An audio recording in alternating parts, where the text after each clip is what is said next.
Another question and answer session. Thought might as well squeeze one of these in. I'll have a regularly scheduled video tomorrow instead. I'll actually be doing a breakdown on Ruger or Sturm Ruger, excuse me, another gun company. Since the Smith and Wesson video did well, someone suggested taking a look at Sturm Ruger as well, which has some similar value-oriented characteristics. So that will be coming tomorrow, just as a sneak peek if you're interested in that. So stay tuned.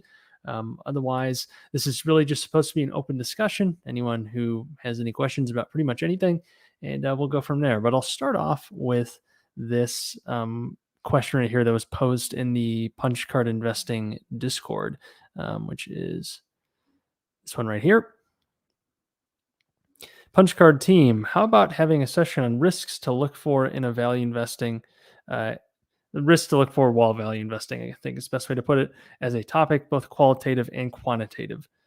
I searched the internet and could not find a serious discussion about it. Well, I'll give my 2 cents on it. I think this will serve as a nice topic for a future episode of Punch Card Investing, which, by the way, if you haven't checked that out already, that is a collaborative channel that I'm doing with 4 other YouTubers, all in the value investing space. Punch Card Investing, we do a weekly live stream, which my time, Chicago time, is usually about 9:30 p.m. on Fridays. So if you have nothing to do on Friday night, come stop by and chat with us. We always try to answer questions in the chat. And we have this Discord as well. So if you're interested in joining this, lots of good conversations about value investing, different stocks. Come check that out. That is always linked in the description on the Punch Card Investing video. So please go see that. But anyways, to this question, risks to look for while value investing. Maybe you've heard of something called a value trap. That is a common thing that value investors tend to run into, or more like are scared of. That's the idea that something might look cheap on the surface, but it ends up being actually, uh, let's just say it's like, don't judge a book by its cover. You see that the stock is really cheap. All the metrics scream that it's a great buy, but it's actually a trap. It's maybe a bad business. It ends up not panning out for whatever reason. Maybe it's not even a bad business, but it's somehow illiquid and people can't actually invest in it, even though it might have these great metrics. Well, for whatever reason it is, whether it be sentiment, whether it be the actual company metrics. The value trap is something that everyone's always trying to avoid, but it's really difficult to tell sometimes um, what a value trap might be. But that's just one, I think, more common example of what people might assume is a risk when value investing, is that you actually come to something that you think is really undervalued when in fact it probably isn't. Um, but as for risk itself, I really define risk as the the actual threat of permanent loss of capital. So, what is the chance that you're going to actually lose all of your money or some portion of your money permanently with no real chance of getting it back within that investment? So, in the case of a stock, what's the chance of a company going bankrupt? What's the chance of it, shrinking over time rather than actually gaining over time and gaining market share, or gaining whatever, and actually growing? That's an example of real risk that usually comes alongside debt. And a company might look like it has amazing numbers because it's levered to the hilt, for example. It might have really great return metrics, but it's because everything's leveraged. So you got to discount that appropriately. So you got to be really careful when you see this company that might have just this massive cash flow number, but they actually have this massive debt burden as well, or maybe some sort of payment that's going to come due soon, and that suddenly makes it look a lot worse. Or you might see that, hey, they have a decent amount of cash on the balance sheet, but then you see the debt, and it's actually way bigger than the amount of cash that they have. Or their free cash flow isn't nearly enough to cover their debts if they needed to do that. So that's probably a more obvious thing to look for when it comes to risk in a company. A debt load is probably one of the easiest things, because a company's not going to go under if it doesn't have debt. Pretty much that's how it goes. Doesn't mean it's going to be a great company. And that doesn't mean that good companies can't have debt. I mean, just look at any real estate company. Even the best ones probably have quite a bit of debt, but it's a very different type of debt in many cases, pretty favorable to the investor, depending on how it's used, of course. So without rambling too much, it's risk, back to the initial point, is really the threat of permanent loss of capital. So just if you can ask yourself that, that's really what your downside is. And what are the chances of that happening? And trying to discount that appropriately based on whatever your required returns are. That I think is the step number one for addressing debt. And that's really with any investment. It's not really limited to value investing. Just try to figure out what your downside is maybe first rather than your upside. But in any event, you want to know both your upside and potential downside. Um, and risk is really what that downside is, not really that it's going to be volatile. People mistake risk often with volatility. Um, an investment's price, I should say, can go up and down like crazy.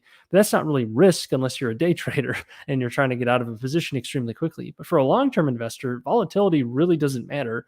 It actually could help you if you're trying to buy into a stock, because you could buy it at a cheaper price, maybe because the stock is swinging so violently. So volatility is not risk.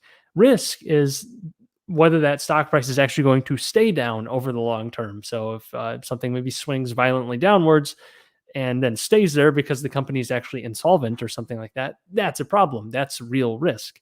Just because people get nervous for a week or two. I mean, we saw that in a number of stocks recently, where there were some pretty substantial pullbacks followed by substantial gains that negated a lot of those pullbacks. That's not risk. That's volatility, which you can turn into risk if you're over leveraged and you can't have stock values or whatever asset value fall below your margin value or however much debt you're using.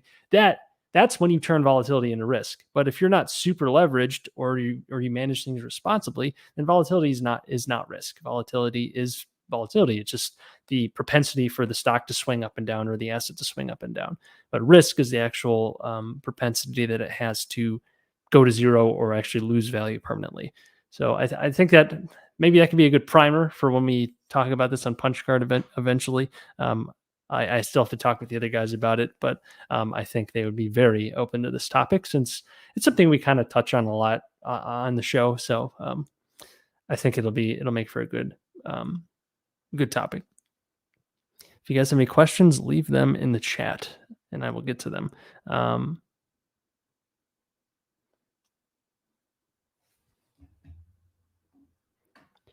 Looking through the Discord, since we had a good conversation over the last couple days over on Punch Card. I wonder, should I start my own Discord at some point? Maybe not yet, because I'm already having trouble keeping up with the Punch Card one, and having multiple would be kind of difficult. But that could be pretty interesting. I was actually having a conversation with someone today. They reached out. They say they watched the channel, which is always cool when people reach out saying they found me through whatever method, and it's really cool to actually connect with people who like I would never really be able to connect with without something like YouTube or social media. So it's really cool to actually be able to connect with like-minded people and even differing opinion type people within the same sort of investing niche. Especially, it's naturally what my channel attracts. It's people who are interested in investing, which makes sense. I'm interested in investing. That's what I talk about. So when people come and ask me about maybe like my YouTube career, my attorney career, my investing career. Like it's interesting to see these varying perspectives really from all over the world. So it's super cool. Anyways, he was asking me because I'm on my road to 1 million journey and all that. He was asking what do you think is going to be the most impactful thing in your road to $1 million? He asked, is it going to be YouTube, real estate, or your job? And I thought it was a pretty interesting question, but I think pretty much undoubtedly because of my timeline, it's going to be my job because I'm trying to reach $1 million by the time I'm 30. I'm 24 right now, so that's 6 years. And compare that to real estate, you would need a lot of compounding or a lot of magic, I should say, to outpace your job in that short of a period of time. Because really, a lot of the benefits of real estate or really any investment come in years 10, 20, 30 when things really start to ramp up and compound. And it's a get rich slow game, I suppose. Not that you can't have success in a shorter period, but when we're talking about 6 years, I'm probably going to drastically outpace my investment returns just by working and making an income. Now, eventually, I'll have enough invested to where that won't be the case, and investment swings will be much bigger. I would imagine the second million would be a lot different, and that a lot of that would be done by more of that would be done by investment returns rather than by my actual salary, whatever it is. So Anyways, I thought it was an interesting question because it really depends on your timeline. Is really how I answered the question. It's because my timeline is so short. It's probably going to mostly be through earned income. Not that investment income and investment returns won't be significant in reaching the $1 million, but because of how fast it is, it doesn't really have a lot of time to get snowballing that quickly. Not that it won't after that, but um, I think it's important to understand that when, especially people going for early financial independence, I really think focusing on income probably is by far the most important thing, and saving net income, I should say, whether that be earning more or saving more by reducing expenses, because that's really is what's going to supercharge investments when you're on a short timeline, when you're trying to retire early, you're trying to reach financial independence early, whatever it is. Um, when you're trying to get rich super quickly through leverage or investment returns, that's when you run into risk, like we were just talking about. When you juice up things with a ton of debt, and don't get me wrong, I have a good amount of debt too, so I have to be wary of that. But compared to my income, it's not overwhelming yet, and ideally, will never will be because I'm trying to be responsible with it. But I acknowledge it is a lot of debt. You could go even more extreme than I'm doing. I could do full margin. I could do a lot more hard money loans, start doing flips and really leverage myself a ton, start hiring people while using debt to hire them. Like I could go pretty crazy with it, but I don't want to do that because that introduces a lot of risk because I now am increasing my expenses rapidly, yet my income might not be. And if it doesn't, then I'm screwed. Or if the asset value plunges, then I'm screwed because I still have all this debt. So you have to be really, really careful when you're doing something like that. And that's typically the way a lot of people supercharge their path to early financial independence is with things like debt or super risky speculative assets that might turn into a grand slam home run, but otherwise aren't really reliable in the grand scheme of things for trying to do this over and over and over. And really, even with a couple home run investments, you're going to need a couple in quick succession to actually get to the $1 million or whatever your target is in a very quick amount of time just by using a little starting seed capital. You're probably going to have to feed into it a bit with your quite a bit with your earned income. So, anyways, I think when it comes to this fire community, financial independence, retire early, I really think it's important to be cognizant of the fact that your income is probably going to be the vast majority of your ending retirement number or whatever number it is, uh, unless you have a really long runway and you give your investments a chance to really grow for the long term. Unless you get lucky, which I would hate to tell someone to bank on trying to get lucky. Um, Luck will play a big portion of pretty much any early retirement story, and that we don't have some catastrophic systemic collapse. There's some luck involved there, I suppose, however you want to define luck. But luck is where opportunity meets preparation, or preparation meets opportunity. So you just got to keep taking. You just got to keep taking your shot, but doing it in a measured and responsible way probably is a lot more reliable than going for the YOLO bets constantly, even though the YOLO bets might be a bit more fun in the short term, unless they don't pan out, of course. Um, so yeah, that was that one. I thought that was an interesting topic. I see we got some questions in the chat now. John, are all of your investments currently made domestically? As in only owning U.S. real estate and U.S. companies? Is your portfolio really diversified if you don't own any international companies? Um, yeah, it's pretty dramatically skewed towards the U.S. Let me pull up my stock portfolio, which I have on my net worth tracker, which I always have in my net worth series.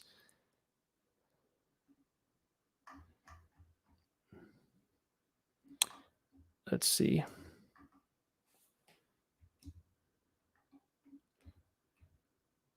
If I can zoom out a bit.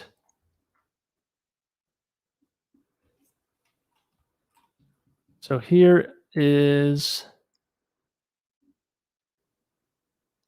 I'm going to hide your question real quick, John. So here's my taxable stock portfolio. You can see 3/4 of it is US. And this isn't counting my real estate. This is just stocks.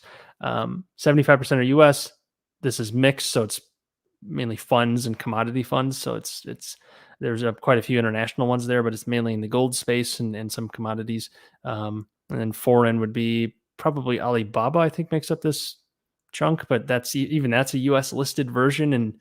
But either way, it's tied to a Chinese company theoretically through this VIE structure, which only gives you kind of limited rights, but that's beside the point.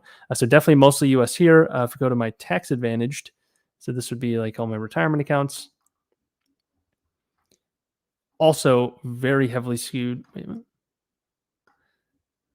minute. This title is wrong, but yeah, also very heavily skewed towards US 80%, with 15% towards emerging markets, I believe. And then I don't know what this mixed is exactly. It's a bunch of broad index funds, though. But to your question, definitely very heavily skewed towards the US. And it's going to be that way for a while because of US real estate, which also makes up what do we got? We have approximately $575,000 in US real estate. A lot of that's debt, but that's the amount of risk I have there, I suppose, the amount of money I have at stake in US real estate. So that's very significant compared to my stock portfolio, which is more like call it 100 to 120 grand if you include my retirement and normal stock, taxable stocks together. So a lot is skewed towards US real estate. I'm trying to diversify within the US by doing multiple sub markets. So that's something I definitely focus on. Where I'm trying to have, like, I'm in Chicago, which has its own risks. I'm also invested in Indianapolis, which has its own risks, and some of them are shared nationally, but generally, real estate's a very localized sort of thing. Uh, Not that it's insulated from national risk at all in every case, but it's not as though every market is the exact same. Longer term, though, I definitely want to diversify towards international real estate, more international companies. Just given the size of my portfolio, I don't think it matters that much yet. I'd rather just focus on what I have some sort of competitive edge in and where I can get good deals. As I scale and as the universe of opportunities that will really move the needle changes, which will take a very long time to get to that level, it probably makes sense. For example, let's say I have a $5 million portfolio. Me buying another $100,000 home in Indianapolis isn't going to make it isn't going to make as big of a difference as, say, buying I don't know, $500,000 property somewhere else in some other country, some tax shelter, whatever it is. Uh, that it just doesn't make a lot of sense for me now to worry about super broad diversification. At least that's in my view. You can obviously think whatever you want to think, but I'd rather concentrate on higher conviction bets, both in stocks and in real estate, and try to make an outsized return that way. Especially while I'm small and nimble, and as I'm learning the game as well, which is also important that I actually understand what I'm doing and get some real practice with this sort of thing. So. Uh, But generally, to answer your question, definitely most things are domestic, and I will skew more and more towards international holdings as my portfolio grows and as I mature as an investor, if that's the right word for it. But right now, it's not that big of a priority. There's also a learning curve with investing in different markets, so it's not as though just doing blanket diversification is that great, anyways.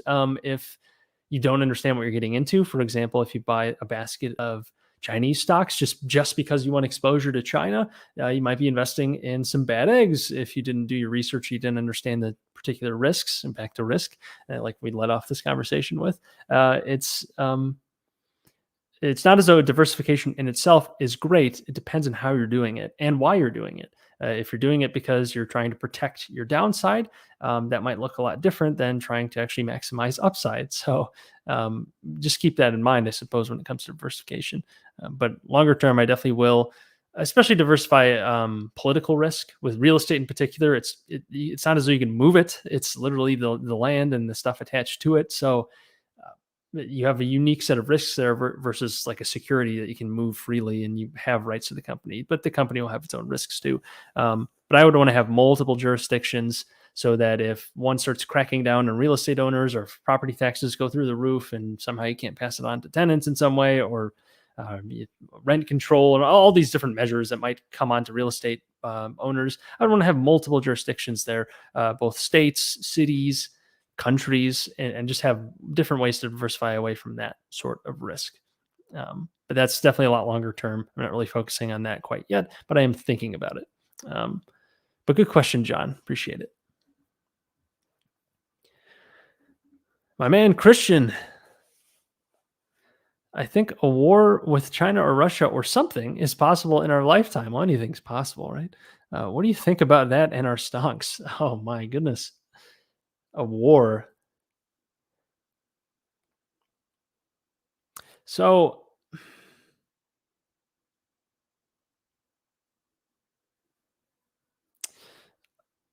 I think war is unlikely, but it could happen, I suppose. I never want to write off anything completely because there are only probabilities.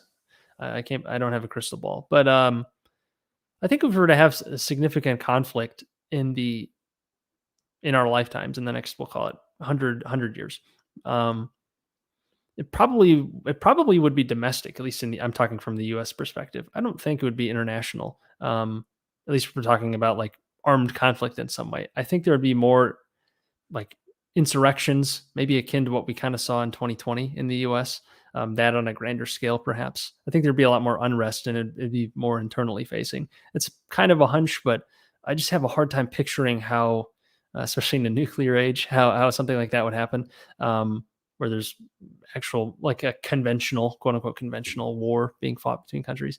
I would picture something more internal, uh, some sort of struggle for maybe over property rights, rich versus poor sort of thing. I would picture something like that happening before we got into some extreme kind of like international conflict. Though, like I said, anything's possible. That would not be good for stonks. It would not be good for anything. Destruction and conflict are terrible for everything. Uh, that's where I would definitely want to have political diversity, just to have multiple exits, potentially have multiple homes in different places. That would be great. Just multiple sort of nest eggs independently in each jurisdiction, just to have some safety that way. But that's when you're getting towards the much bigger level than where I am now. It doesn't make sense to spend all this time and energy creating some infrastructure in another country when the one I have right now is fine. And this is where my most opportunities are at the moment. So I need to take advantage of those opportunities. Maybe that will change in the future, but that's not where it is now. So, um, an interesting question, but I think I'll leave it at that. Um, Christian, again, how much cash percent do I keep on the side for dips? So really not much right now. I'm plowing pretty much everything into my portfolio every single time I get a paycheck, partly because my paycheck makes up a significant portion of my existing portfolio. It's not as though it's moving the needle, or it is moving the needle in a pretty big way. So me holding an extra grand, a couple grand in cash beyond my basic emergency fund and reserves and that sort of stuff. I don't think it makes a lot of sense for me because I have quite a bit of debt. So I'm holding cash while also having a bunch of debt. That feels kind of weird. I'd rather just keep pushing the throttle down, investing as much as I can, maybe paying down some debt here and there, but really just trying to grow that portfolio as fast as I can. And for me, I think that means investing pretty much immediately. Even if I miss some great opportunities because I don't have enough cash on hand, I could re-leverage if I really want to take advantage of something great, and then pay it off again with my salary, which right now would work because again, my portfolio isn't that big. So if I were to lever it up, we're only talking about we'll call it a few months of salary that would go towards paying that down if there was just this really great opportunity I want to take advantage of. So I don't really keep much right now. It's just basically my basic necessity emergency fund, my property level reserves, which I don't even count on my net worth because those aren't meant to be spent unless they have to be spent. But otherwise, I have at most a few grand like laying around at any given time for investments, at least right now. And that will grow over time. But right now, I think it makes sense to just keep putting my foot on the gas. And if there isn't a good opportunity at that given time when I get paid, then I'll probably throw money towards debt because that can contribute positively towards your net worth and reduce some risk that way too. So that's how I view it right now. Again, in the future, I think it'll make more sense to blow up the cash percentage a little bit just to have some more safety and also the ability to take advantage of larger opportunities that might really require a lot of cash.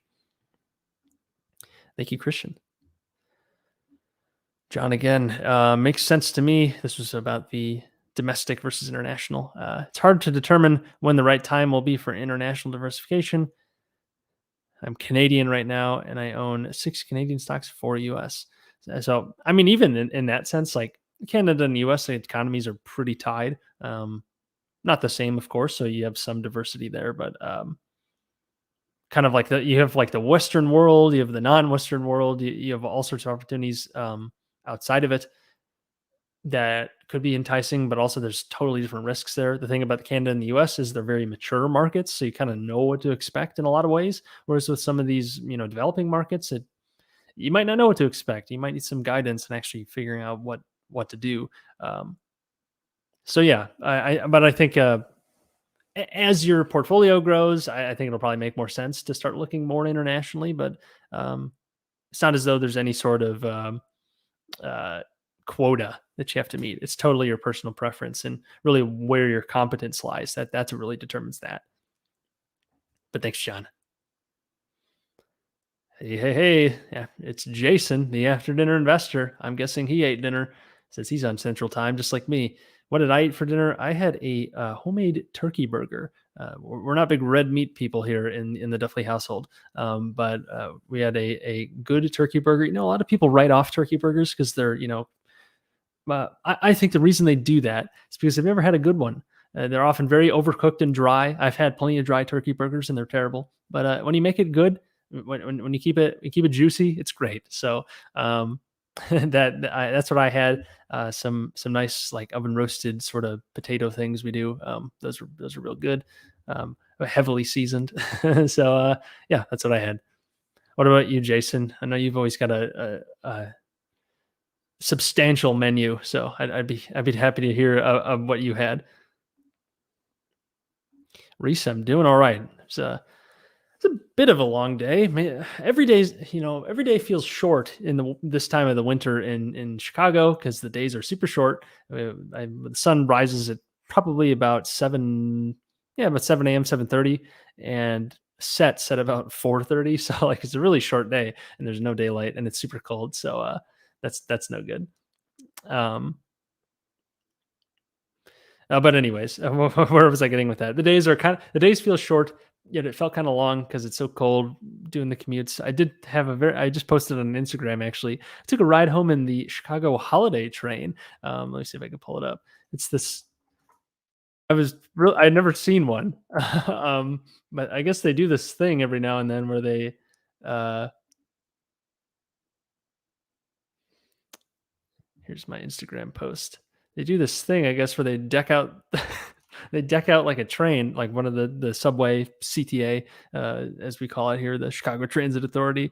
They decked it out with holiday decorations. They had a dude serving candy, like in an elf costume. They had like a security guard on there. It was like this whole thing. I was like, wow. And by far the best smelling train car I've like ever been on, which is really saying something. Look at this thing. Got all these lights. They were playing music on the trains, like all your Christmas favorites. It was nuts, and everyone had their phones out, filming it as it went by. So that was kind of a highlight today. Got on this crazy train, um, going down the rails on the crazy train, as Ozzy would say. Christian, what is the next credit card I'm getting? It's a good question. I listed out a few. I've got an offer for like the Bank of America Travel Rewards one for like 25,000 points, but that's not that super enticing. But I'd be interested in that one because there's no fee, or I think there's no fee. Here I had a list somewhere. Credit, there it is. Let's see. On my list, I have Fidelity sent me a Visa offer in the mail for if you spend 1,500 in your first 3 months, you get $150. That's pretty nice. No fee as well, and I think it has like 5% cash back on something. I'm not too sure. The Amazon card, I should get that since I do so much shopping on Amazon, so I do a lot of it. I'm interested in the BlockFi card a little bit, but there's no intro bonus. Oh, but they like match your cash back or something like that, but that's compared to some of the others out there. City Double Cash, sort of interested. Discover It has a cashback match promo as well. These are the ones I wrote down. I'm looking for a no fee card probably for this next one. That's kind of a laundry list of what I'm looking at right now. Probably leaning towards that Fidelity one or maybe the Amazon one for some holiday shopping. So Lots of good offers out there, and they could change by the weekly. Thanks, Reese. I'm surprised your channel doesn't have more subscribers. You'll have 100K by the end of next year. I thought you meant by the end of this year. That would be insane. That'd be like a 50x in less than 30 days. That would be fantastic. Well, I appreciate that, Reese. I guess that's what we're going for, right? We're trying to reach the magic 100K. Can't Not counting on anything, but that would be really cool. I'm just trying to put out as much good content as I can. Have some exciting collaborations in the works with some larger channels. So that could open up some opportunities, and we'll see. Just trying to do my part for the YouTube gods, and maybe they will smile upon me, and we'll see what happens. But thank you, Reese. Appreciate it. Jason says he had shrimp scampi. Fantastic. That's a reliable one. He also asks, how's the real estate portfolio coming? What's next? Great question. I've been kind of all over the place on what I'm looking at. I've wanted to put out way more offers than I have over the last few months, but just I got so bogged down with the work, had the basement flood back in September and into October that just took up so much time. That was super annoying, and work really took off in September, October, and into November, and it's since slowed a bit, which is nice. I'm getting back on my feet, and now I'm looking to see if I can start making offers again. Before I got this place, I was making an offer every day, pretty much, just trying to find a good one. And that I really want to get into that routine again. There's just so little supply. You just got to keep shooting out offers and see what sticks, because it's such tight supply. We'll see if things start to wane a bit in these next few months, but I'm not really counting on that. Just trying to get a good deal, and the only way to really get that is to make offers, and try to build a funnel that way. Now, as for what I'm trying to get, I'm not looking as aggressively in Indianapolis right now. I probably should. I have some buddies in the Chicagoland area who are looking there right now and are interested in partnering on something. So I'm kind of skewing back towards Chicago. Granted, it's not my preferred market, but if I can get a good deal and also work a really good connection with it, and do a nice partnership venture where it makes sense for both sides, then I'd be totally open to it. It's not as though I'm totally closed off of Chicago. I was actually looking at some office properties the other week, and it's interesting because office is such a weird space right now, because there's all this uncertainty about what kind of demand is going to be there. And I think everyone agrees that there's going to be less office demand over the next decade, and probably the next forever, just as a per capita basis. But people are really discounting their office buildings in some cases in pretty big ways. And even at this discount, if nothing improves from here, and even if it might decrease, you could kind of insulate yourself by getting such a good purchase price on some of these properties at over a 10 cap rate, that you can, if you're in an okay area, which is the key. You don't want to be in a shrinking terrible area, which there's a lot of those in Illinois, so you got to be careful.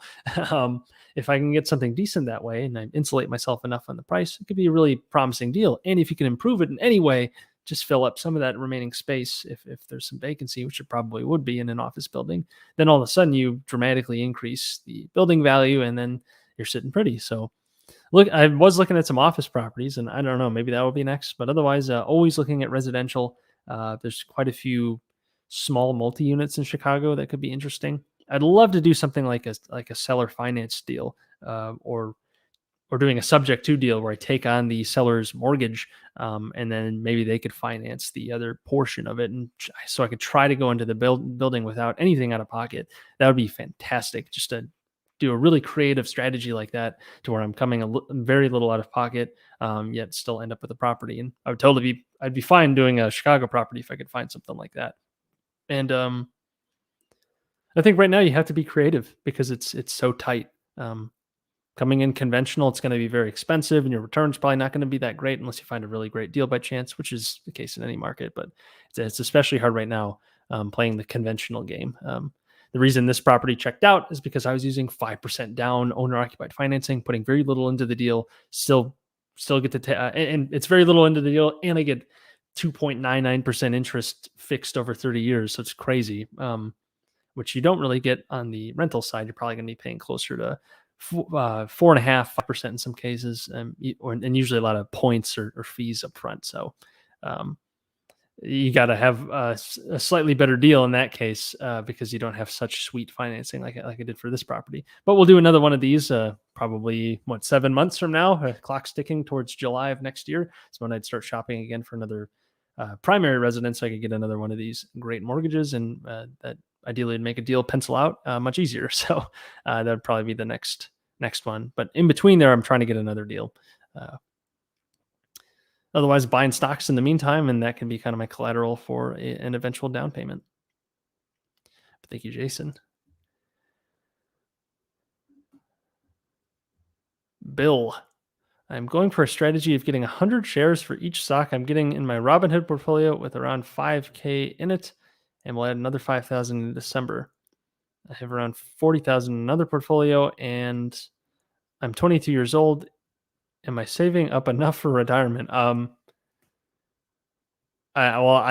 don't know what enough is for you. All I can say is take a look at maybe a compound interest calculator. It depends on what your retirement goals are. When are you trying to retire? If you're trying to retire at 65, sounds like you're on a pretty good pace. If you've already got 45,000 at age 22, like that's a great start. Assuming you're in a decent mix of stocks and you're holding for the long term. And even if you're not in a decent mix of stocks, if you had a home run with one, that could carry your portfolio in a big way. But it totally depends on what your target number is, depends on how long you're holding, depends on what kind of stocks you're in, depends on what price you're buying those stocks at. So uh, I can't give you a firm conclusion either way, but it sounds like you're off to a great start. And really, I applaud you for reaching a $45,000 portfolio.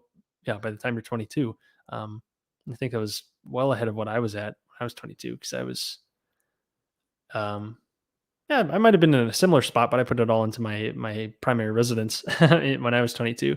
Or I guess I was 21 when I bought my primary residence with where I probably had a net worth of probably around 30,000 or so when I was 21. That might be a little bit high, probably closer to 20. I don't know, something around there. So I think you were about on pace where I was at that time. Only in your case, it sounds like you probably don't have a bunch of student loans coming down the pipeline. So I think you have a distinct advantage compared to where I was at when I was 22. So I would definitely take advantage of that. Keep plowing money into your portfolio and keep going for it. Like really, really, hats off to you for being focused. A lot of people at 22 are not. So yeah, as long as you keep investing soundly, keep investing consistently, I think you'll be in a fantastic spot. There's a lot of people who did not do that, and the fact you're doing it in your 20s will give you a huge advantage by the time you're in your 30s and 40s. So keep it up. John asks, "Who's my favorite super investor and why?" Um, my favorite, I guess Sam Zell, just because he's a big real estate guy. He's kind of a character, so he's interesting to listen to. I don't have like a firm allegiance to any of these guys. I think they all offer their own value in some way. Um, for example, like I follow a lot of Bill Ackman stuff. He's not really my favorite, but some of the stuff he says is really good. His investing style is interesting, but then he does some weird controversial stuff that he doesn't need to do, or he overcomplicates things. And that's annoying, but it's good like learning moments, and it's interesting to follow and seeing how kind of these big players play. It's often a very different game than what us small fish can do, because they're moving usually a ton of money around. They have a lot of clients, a lot of assets under management to worry about, so they're acting very differently than you might. They have a different universe of opportunities in that it's much more limited. In some cases, it's bigger because they could do more creative things at the large scale, but they don't have all these little, perhaps easy to grab opportunities that wouldn't really move the needle for them that you and I can do. So that's what that's kind of my take on super investors. I think that they're great for a lot of wisdom. Um, Sometimes they're great for ideas. Sometimes they offer great investment products that you can join on. Because I like, for example, I own Equity Commonwealth, one of Sam Zell's REITs, and I also own Pershing Square Holdings, which is Bill Ackman's fund. So I'm riding alongside super investors. I own some Berkshire as well. So there's Warren Buffett and Charlie Munger for you, and all the other folks at Berkshire Hathaway.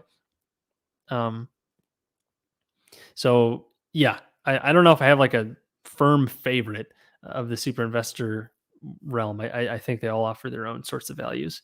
Um, but I guess I would lean towards Sam Zell being a real estate guy. And he has some pretty big Chicago ties too. So if I'm trying to swear allegiance, Jason, back at it. Real estate question. I'm tempted to buy investment duplexes. I think I forget if you, I think you're in Oklahoma. Is that right, Jason? But I get worried about why would someone sell investment property that cash flows? Why do people sell investment real estate? That is a good point. I think that's astute of you to notice. I was speaking of Sam Zell. I always think if Sam Zell is trying to buy your property, you're probably doing something wrong. You should really reconsider why you're selling if he's willing to buy it. But anyways, um, in some cases, people are just done with it. It's not as easy as owning a stock in many cases because when you own a stock, it's very passive and you just kind of ride the returns and you're done. With real estate, there's things you got to pay attention to. You got to maintain things. You're managing a manager if you're not managing the property yourself. So I'm not saying it's like impossible by any means, but maybe you're in your 60s, you're in your 70s, you don't really care for that anymore. You've paid off the entire thing. It's just time to cash out and you don't worry about it. So that's a totally common reason people sell. Sometimes they will also, this is very important, at least in this environment, people will sell their property and do what's called a 1031 exchange into another property. So, yeah, they're selling that one deal, but they're actually parlaying it into a bigger one. So, keep that in mind too. That's how a lot of people go from a small portfolio to a big, medium to big portfolio, in that they're really just transferring their smaller ones into a bigger one. That's been a very common strategy over the past few decades. And the Biden administration is threatening to get rid of a 1031 exchange, which allows you to sell that property, take any gains, and not pay taxes on them. It defers the capital gains tax that you have on the gains, assuming you put it into another property within a set period of time. It's, I think, I forget what it is. Is it 90 days? You have to close on another property. So it's a pretty short window, all things considered. But or it's 90 days to identify another property. And then you got to actually go for it. So there are some deadlines. Don't quote me there. I need to check on the rules again.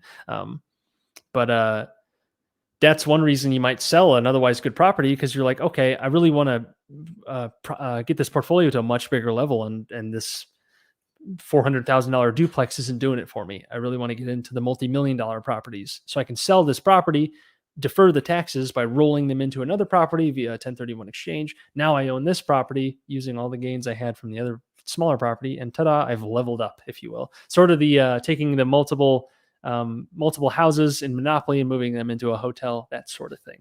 It's very similar to that. So that's one reason. And in some cases, areas might really run up in a big way, and people they see the sticker price that they're being offered. They don't really care about the few grand that they're making per month, would rather just take the money now. It's sort of a time value money thing. Take the money now rather than stretching it out over many years, and they just take it. So there's lots of reasons you would sell. I guess kind of similar to stocks. There's a lot of reasons you would sell, fewer reasons that you would buy. So keep that in mind.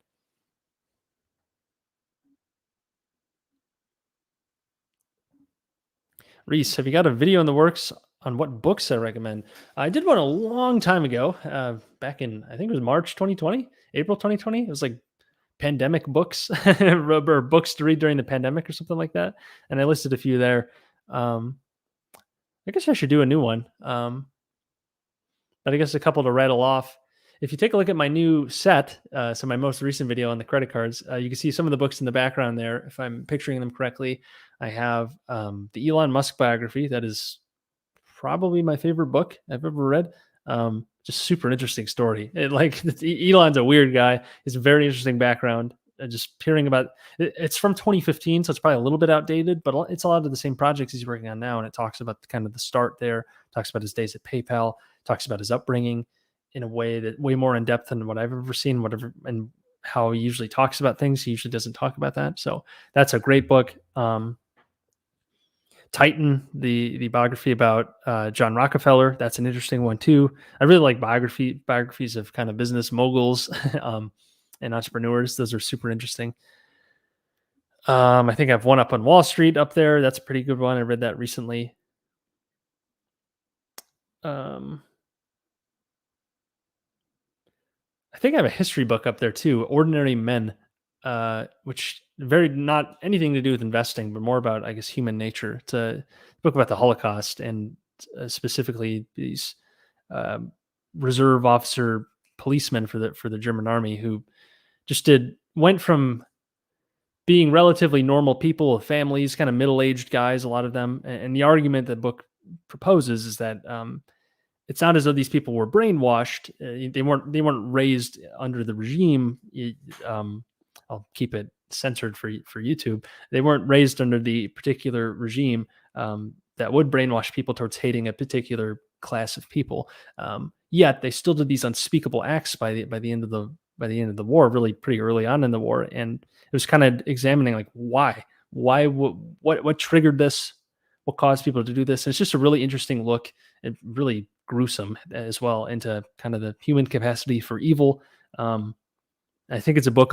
If you can stomach it, a lot of people really should read it because it's humbling in a kind of disturbing yet productive way. I don't know how else to describe it, but it's a very interesting book, and there aren't many like it because it's such a unique um, it's a unique perspective and one that I think a lot of people should be aware of, especially when people call for certain things and they take kind of this moral high ground as though they're morally superior and they're not evil. But yeah, it's it's in all of us, which is I think acknowledging that is super important, and a lot of people don't, and that's how things like that happen. So it's sort of a, I guess you could call the book a way in a way it's like a those who are those who fail to study history or destined to repeat it. It's kind of like that with a more psychological lens.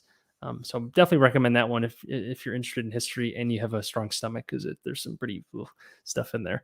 Um, I have that one up there as well. Back to more lighthearted stuff. What else do I have on that shelf? I have The Intelligent Investor, which I actually have not finished, but I have started it. It's kind of weird now that I've learned so much about value investing. Outside of the book, reading it is kind of like a weird sort of review, and I guess that's good. So it's still interesting, and the style is very old fashioned, very what's the word, obtuse, roundabout ways to say things. So it's kind of silly, but otherwise the ideas are rock solid. So um, yeah, that's all I can think off the top of my head. That's what I have on my shelf, but I have some others as well.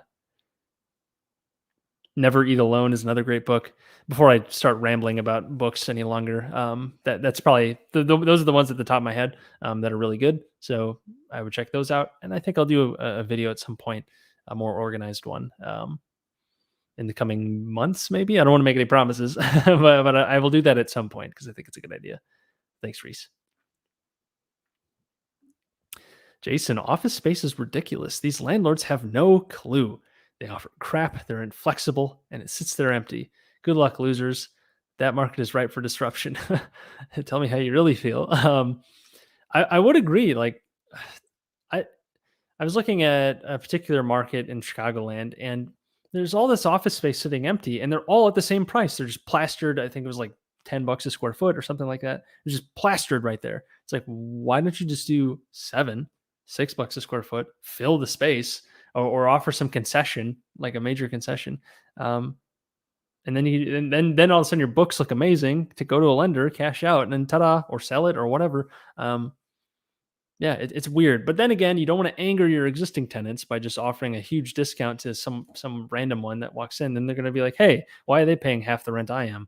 So you got to be pretty careful on that front too. It's not as simple as just doing what I just said, slashing it down to $1 a square foot or something ridiculous, and filling the space because you have other existing tenants there too to worry about. So it's not quite that easy. I think there is a big problem with oversupply, especially in a lot of markets, or in many markets at least, and that's going to hurt. There's no real way to get around that. A lot of this space is probably going to get repurposed and other things because it kind of has to, and that will take a long time and a lot of capital to have watch that happen. But if you can pick some decent ones and get them at a good price, I think there's some opportunity there. I still need to get a little bit more comfortable with it. Commercial is great in that it's usually less management intensive, but it's also generally more risky or at least more cyclical. So you got to be careful and be able to weather some storms. Like we just had a pretty substantial storm in 2020 for office, and it's kind of continued. The overcast has continued, I should say. So you got to be careful.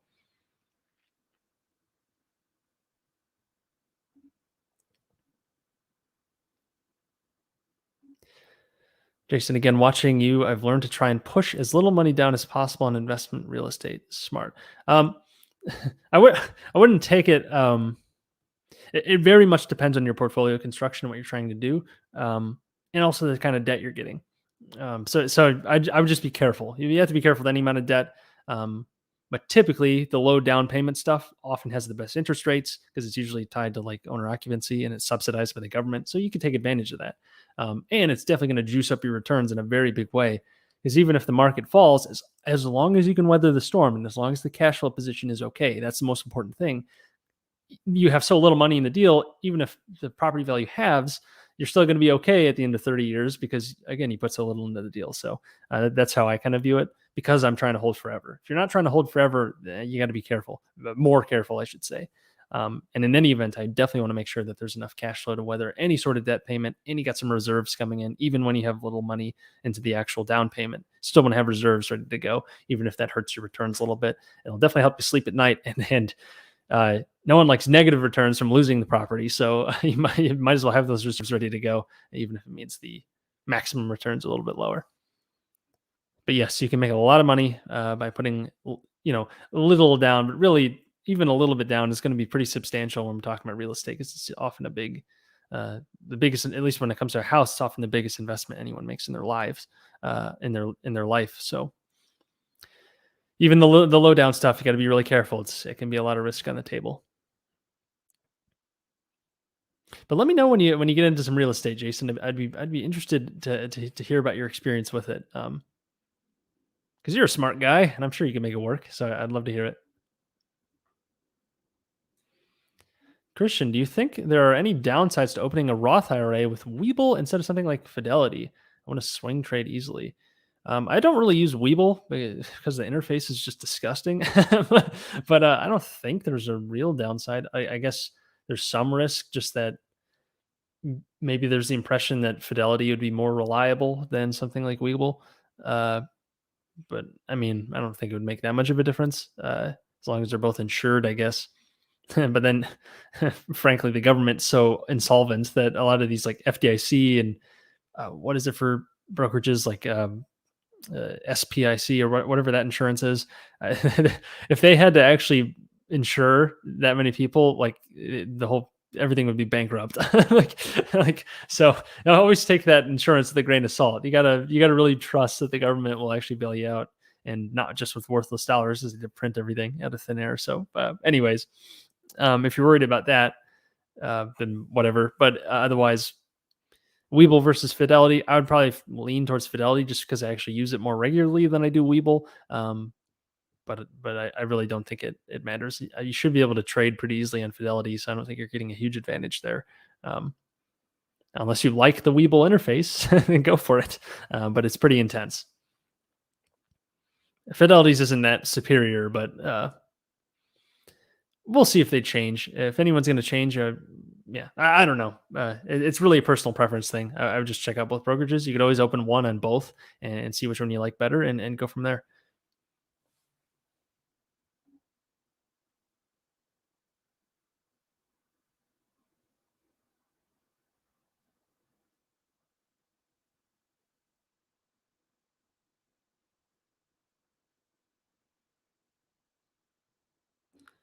I've been trading. You should do a video on your YouTube income. Would love to see that. I actually was planning on doing that come the new year. That's what I did last year. Um, I did it, I think, in January of last year, just as kind of a recap on what I made. And at that point, it really wasn't anything except a couple of affiliate commissions. But I was showing my analytics. So I'll probably do another deep dive in January, showing everything. Not making a ton at the moment. We're talking about a couple bucks a day, but it's something which is really cool. Pretty much all that goes towards editing at the moment. But paying an editor. That's actually Christian over here, who we were just talking to. But well, as long as that keeps going up, we'll be swimming in no time, right? As long as the channel keeps compounding. but I will. I plan on doing something soon, probably next month. So stay tuned.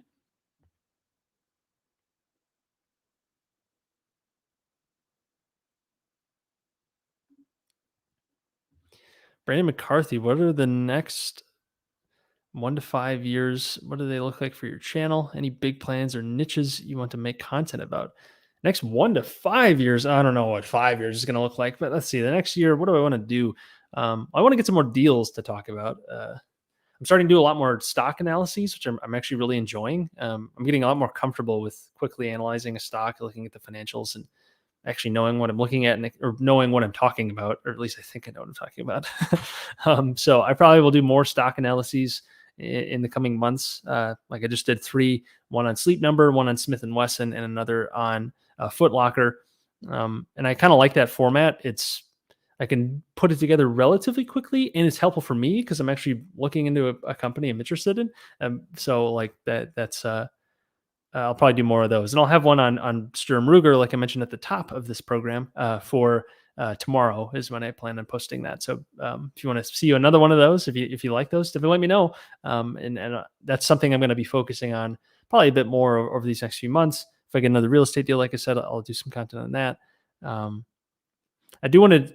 I think I want to get back into my podcast, which I did it right towards the very beginning when I started the channel. I was doing a podcast, but it just got too cumbersome uh, for for what I was doing. I kind of want to change the format a bit, maybe make it a little bit more loose, a little less editing intensive. I do have an editor now, so I can leverage that.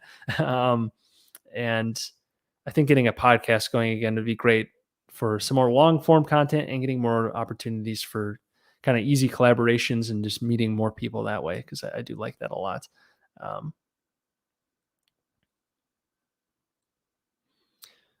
yeah, I think that's all I got at the top off the top of my head. The net worth series will stay around. I like doing those a lot. The monthly M1 finance updates, those will stay. I don't think I have any more series I want to start. Just kind of focusing on really getting those individual videos towards a higher level. Got some new lighting equipment, so I can make. Not using it right now though. I'm in my room. But once I'm like my new set, I have some new lighting equipment, just kind of making it look nicer and everything like that. So um, focusing on that sort of stuff will be I think will be fruitful, and hopefully it shows on the channel. And if it doesn't, I will keep making adjustments till it does. Christian, you say that the Webull interface is very nice for you. Fidelity Active Trader Pro feels ancient. I would agree on the latter. Maybe Webull's updated recently, but when I first started it some months ago, I was just like, not for me. But I mean, once you get used to it, I'm sure it's fine. It's not like it's unusable or anything like that. And they have those free stock promotions, so definitely check that out in the description below. I've gotten a number of free stocks through that, and so have people who've used that link. So you might as well do that, even if you don't care to use the platform, because you can get the free stocks while you're at it. Um, Fidelity does not offer anything like that. That'd be great if they did. But yeah, it's really a preference thing. I don't think you'd really have a problem either way, as long as you're comfortable. And again, you could always open one with both. Just realize you got that maximum Roth IRA limit of $6,000 across all of your IRAs. So it's not as though you could just keep opening them and adding 6,000 to each. It is 6,000 total. So between the two, you could put in 3,000 in both, 2,000 in one, 4,000 in another, and so on. So just be careful there. But you could always do both.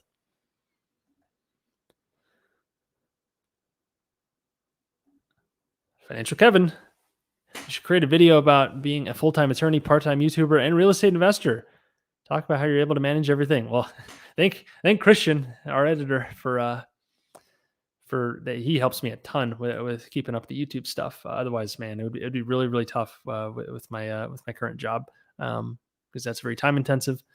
And yeah, and YouTube, I do want to make sure I'm putting out decent content, and sometimes it takes a little bit of research, and that takes a while. I try to do content and stuff I'm, one, very interested in, and two, that I'm already kind of looking at anyways. So it's not as though it's much of a chore as it might be otherwise.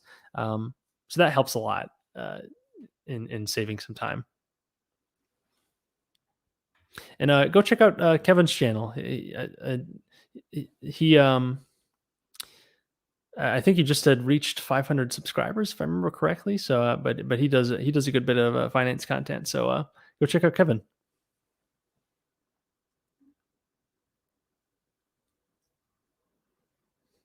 Thank you, Brandon. Best of luck. Appreciate it. Oh, you reminded me, Brandon. um, uh, I actually am about to launch a brand new short series. Here, wait, let me see if I can. Let me see if I can show a quick sneak peek.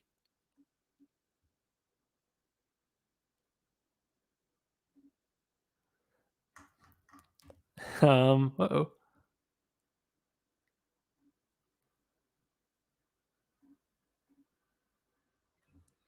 Anyways, I'm doing a new short series where I'm going to be doing the picture I was going to pull up just kind of bugged out. I'm doing a new short series that I'll do on TikTok, but also put it on YouTube as well. Probably be a weekly thing. Trying to find the picture I posted. The suspense is killing me, and I'm sure it's killing you. And it is. There it is.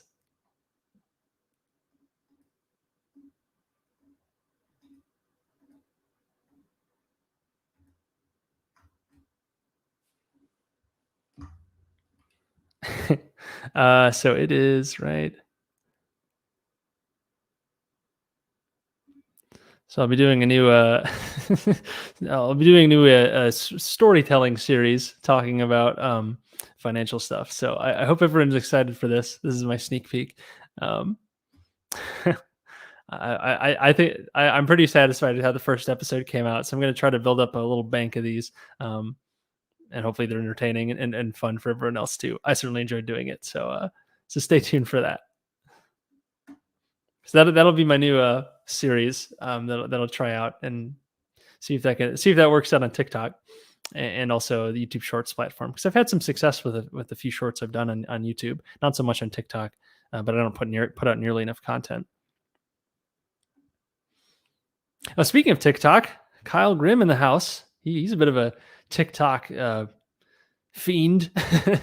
He has a pretty substantial following, doing a lot of real estate stuff.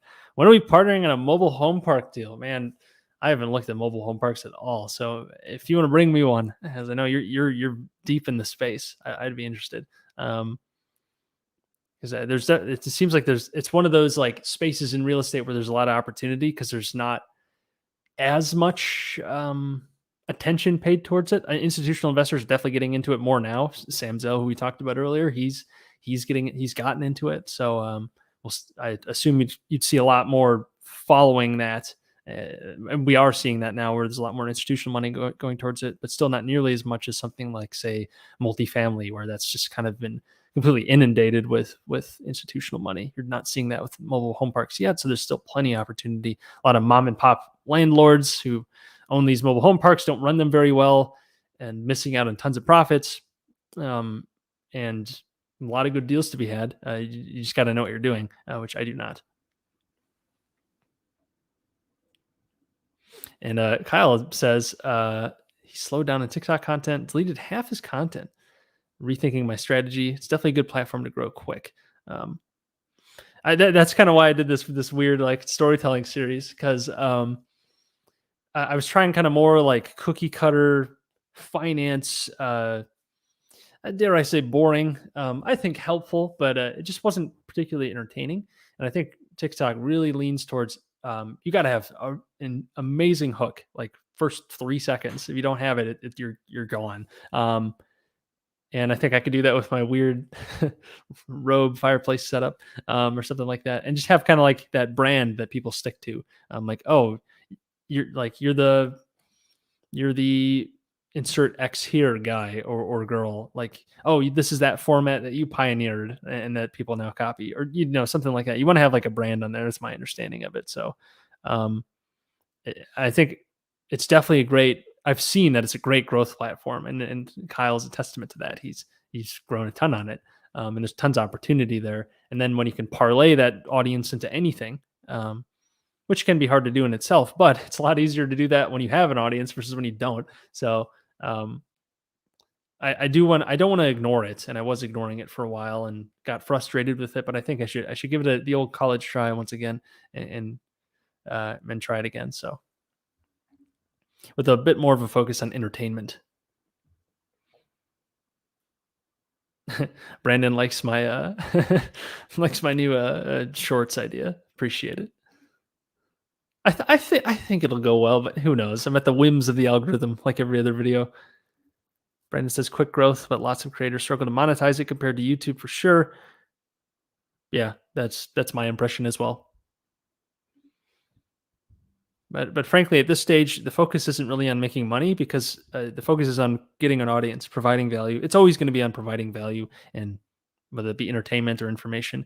But also for me, I think a big portion of this is documentation and just kind of having like a track record, and go back and see how I've grown.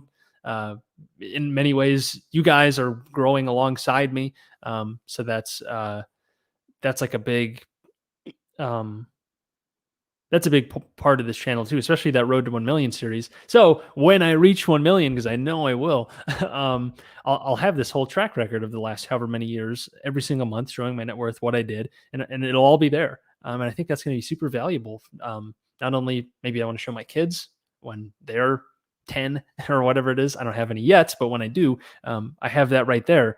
As like literally a history of me growing my financial position, which is I think really cool. Which it was a lot harder to do until now, with the current technology we have and like that. So that's a big part of why I do the channel the way I do it, especially the net worth series. There's a lot of different ways that it's valuable to me, and I think that's one.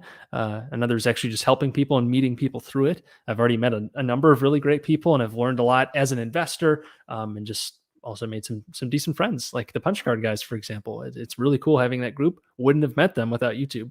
So that's it. There's just a lot of value, beyond just pure ad monetization. Which is obviously a nice perk, but you really don't get much of that until you get to a much larger scale, which I'm getting closer and closer to. So I'm happy about that, but we're not there yet.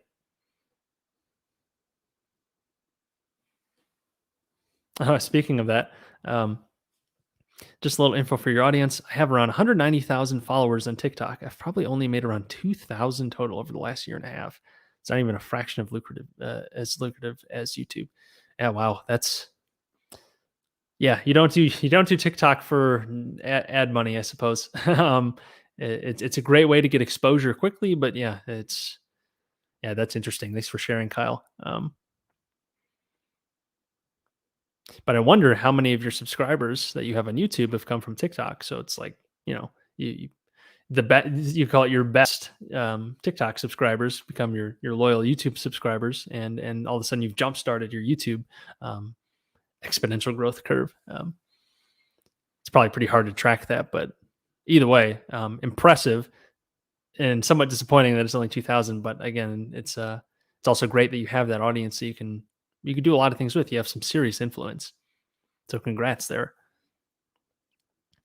Christian, will you ever buy Tesla? Maybe we'll end it on this one because I've got to get going soon. Um, well, I have bought Tesla in the past when it was $200 pre-split, $200 per share. I basically bought one share and I wrote it up, selling off fractions of it as it reached ludicrous heights, and I made about 2 grand on it. So I 10x my money on one share. Um, would I ever buy it at today's prices? No, unless something crazy happened with the actual business growth. I think the stock is very much decoupled from its actual business fundamentals. Not that you can't make money on that via trading, but I'm not a trader, so I'm not going for that.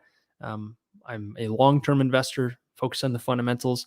Right now, I think the fundamentals are completely out of line with the actual stock price. People have made a ton of money on it, so congrats there. Including Elon Musk, who's cashing out, and the company itself in an interesting way, sort of like in the case of AMC and GameStop. The company was almost like bailed out by this incredible stock run where they've issued so many new shares. They've tried to dilute like the crap out of everyone, and they really have, but it hasn't done enough given how fast the price has risen. So now Tesla has all this cash, and they probably investing with Tom, he's talked about this a lot. They probably don't have to worry about bankruptcy probably ever because of how much money they've been able to raise for through this through stock issuance. So that's an interesting perk of the stock running so high. It's made the business arguably less risky. Um, but that doesn't mean it's still worth paying the price. And for me, it's not. For someone else, it might be. I'm going to go out on a limb and say that over the next 10 years, inflation adjusted, I bet the stock will have negative returns. I think it'll be something like Amazon or Microsoft, what happened in the tech bubble, where it ran up completely decoupled from its fundamentals, even though the companies are great. I think Tesla's a great company, but it's when the fundamentals don't catch up with the company, it's it ends in pain usually, and that's exactly what happened to Amazon and Microsoft. They plummeted from their highs in the 2000s, basically rode flat for the next decade, and then only just now, like 15 years later, have surged past it. And you could arguably say that they're in a bit of a micro bubble as well, or even a major bubble, not nearly to the level of Tesla because they're extremely profitable companies and with more avenues for growth. Tesla has plenty of avenues for growth. Don't get me wrong. But the amount of growth that's factored in the current market cap, the current stock price is just like, come on.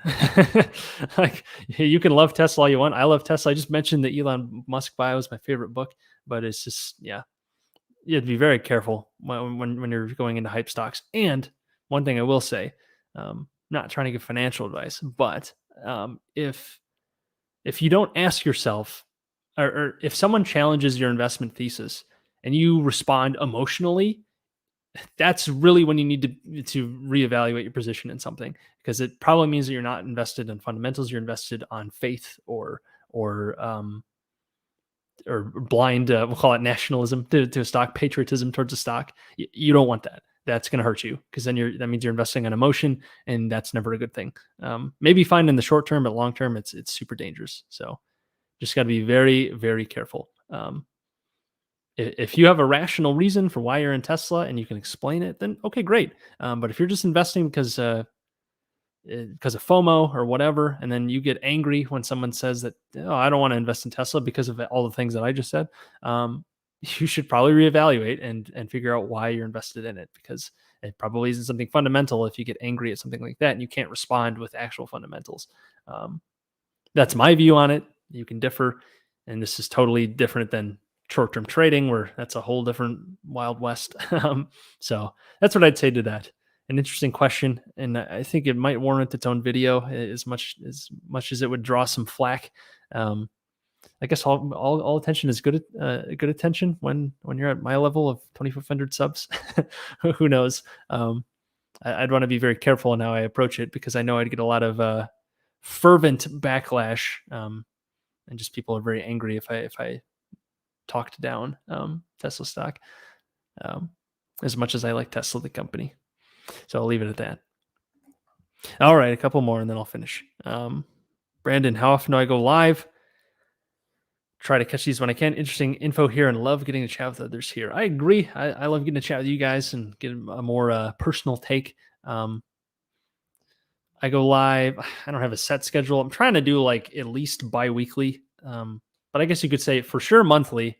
And I don't really have a set schedule. It's kind of like an impromptu thing where I might think earlier in the day, like, okay, I don't have a video scheduled today, but I will have one tomorrow. Maybe I could fill in with a live Q&A or something like that. I try to make posts at least before live Q&As. I didn't for this one. So be sure to subscribe and hit that bell notification so that when I make a post asking for questions, you can put it there. And if you miss the live stream, at least I can answer your question. So, but yeah, I try to do every couple weeks at least.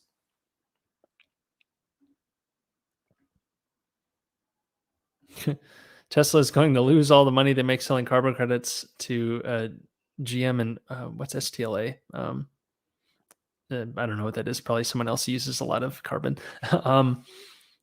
Yeah, I mean that's like a policy argument. I think in the grand scheme of things, that's not going to matter long term for Tesla. What's going to matter is car sales and the big things. Talking like 10 years from now, and even factoring in that, and even if you leave in the carbon credits, they just need tremendous growth, like insane, practically impossible, dare I say, growth to really justify their current numbers. Again, inflation adjusted,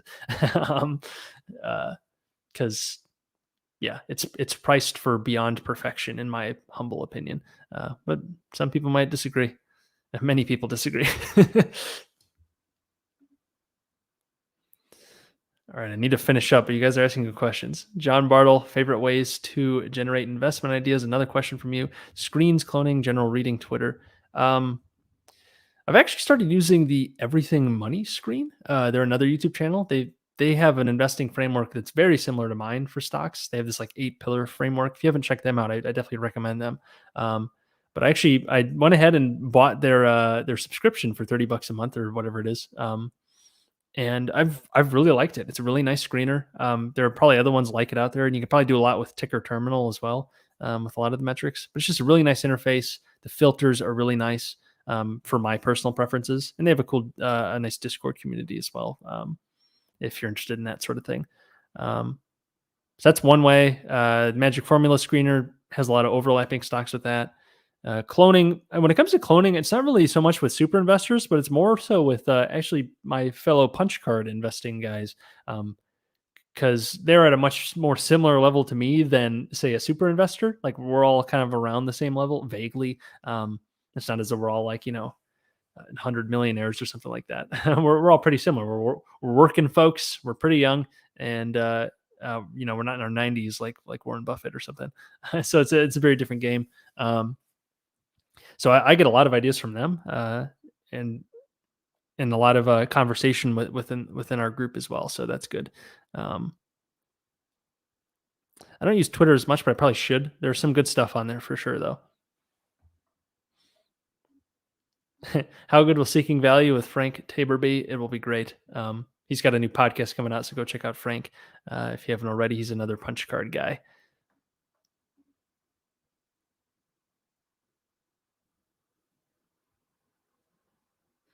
All right, final question. I declare this the final question. Also from After Investor.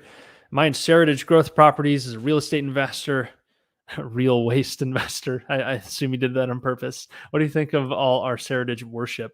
Um, Seritage is an interesting one because it strikes me as a high risk, high reward play. Some would argue it's not high risk, but there's a lot of debt, a lot of cash burn. It's a real estate company where they took basically a lot of abandoned Sears properties and are trying to turn the best ones into some like kind of mixed use, high class, uh, retail, residential sort of developments, and they seem pretty promising.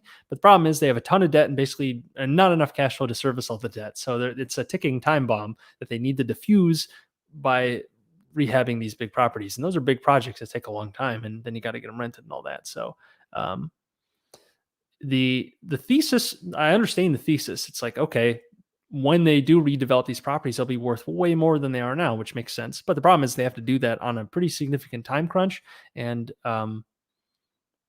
yeah, that's pretty much the risk. If they can do it, they're going to be in great shape. If they can't, well, they're screwed. It's kind of like a zero or hero sort of investment. That's how I view it. Um, so I don't like that the downside seems pretty significant, at least as I understand it. Some would argue that it's not because they can, just sell all the properties and pay off all the debt in the meantime to kind of float that cash burn. But that's easier said than done. And if they get any sort of dip in the real estate market, that's going to really, really, really hurt because that debt's not going anywhere. But it is owned by Warren Buffett. So, and they're already redoing some of the terms of it to kick some of it out to the future, which will help a lot. So I'm actually getting more interested in it because of that, because they've kicked out like half of the debt that's going to come due in a couple of years. They kicked it out another year or something like that. Um, but I think it would have to get pretty discounted again. It has come down in recent months for me to really get interested because I already own a bunch of indebted real estate in my own portfolio. And then I have Equity Commonwealth, which is like a cash hoard that's trying to buy real estate. So I'm definitely keeping an eye on it, though. It's as they move towards completion of the projects, the risk decreases, and depending on the price, and then all of a sudden it might seem like a better deal risk on a risk adjusted basis. So that's how I view it. All right, so I'll wrap it up there. Thanks everyone for stopping by. This was a fruitful conversation about lots of things, and ideally you got some value out of it. And if you did, definitely let me know in the comments below if you're seeing this after the fact. And be sure to smash that like button since that always helps out the channel. And subscribe as well. I put out new videos every single week and would not want you guys to miss out. And I'll try to go live, like I was saying earlier, at least every couple of weeks. Maybe I can make this into a weekly thing if I can carve it into my schedule as more of a routine thing, that would be a lot of fun. But either way, keep an eye out for future community posts if you want to put your questions, submit them there if you happen to miss live. Otherwise, appreciate all you guys. Appreciate you smashing that like button. Appreciate you guys taking the time to be with me and talk about whatever. So I appreciate it. Thanks, everyone. Bye.